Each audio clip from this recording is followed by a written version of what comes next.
신방수 세무사입니다. 자, 우리 3일 인포마에서 지금 좋은 기회를 주셔서 열심히 하고 있습니다. 예, 앞으로 유튜브에도 우리가 이 영상이 올라갈 거예요. 많은 시청 응원해 주시기 바랍니다. 자, 이번 시간에는 부모의 집을 싸게 사면은 어떤 문제가 있을까? 그렇죠? 우리가 증여를 갖다가 하는 경우 순수한 증여가 있고 부담부 증여 있다는 걸 말씀드렸습니다. 근데 여기서는 뭐예요?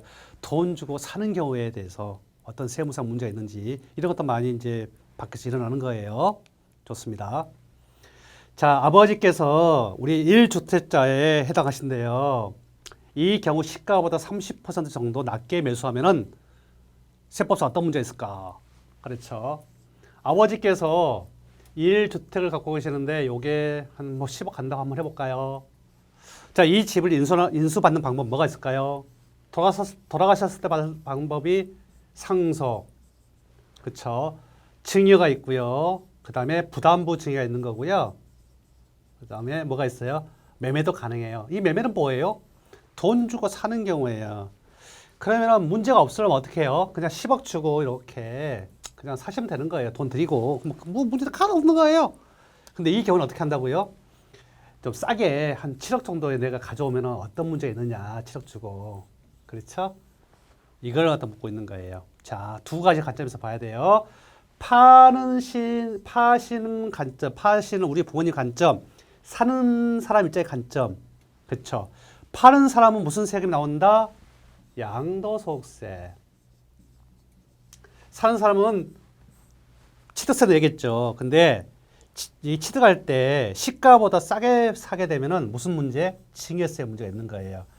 이렇게 두 가지 어떤 쟁점이 발생한 이유가 뭐냐면은 이제 좀 싸게 파게 되면은 조세 부담 회피가 일어나는 거예요. 누구 관계에서 특수관계자.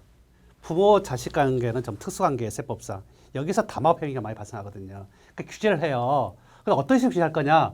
이 소득세법에서는 부당행위 계산부인, 부당행위, 싸게 거래한 자체를 부당행위를 보는 거예요. 여기 소득세법 아마 101조인가 있을 거예요. 그렇죠?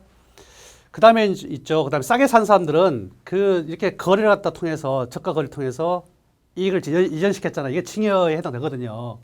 그래서 증여세 문제가 있는 거예요. 근데 여기서는 특수관계 불문한다는 거. 그죠? 우리 정상거래가 아니더라도 좀 일반 사람한테 싸게 팔아도 문제 있는 거예요. 자, 근데 이게 무조건 그러면 시가를 갖다 이렇게 시가가 박혀졌다면 무조건 이걸 적용할 거냐. 아, 그렇게 되면은 너무 거래를 자체를 이축시킬 수가 있잖아요. 그래서 좀 약간 틈새를 줘요, 틈을. 그런 기준이 있는 거예요. 그래서 지금 보시면은 이 분여된 이익이 여기 보시면은 시가의 5%하고 3억 중에서 작은 것은 인정을 해줘요. 이건 문제 삼지 않아. 보면 뭐예요? 한 10억짜리니까 얼마까지는 9억 5천만까지 거래해도 이 자체에서 문제가 없어. 그렇죠? 5%. 여기는 얼마예요? 느슨하네? 여기는 3억하고 3억 30% 중에서. 여기는 문제 안 돼. 그러니까 이렇게 해서 30번 싸게 했잖아, 우리가. 그럼 어떻게 돼요? 증여세는 문제가 없는 거예요. 증여세 안 나와.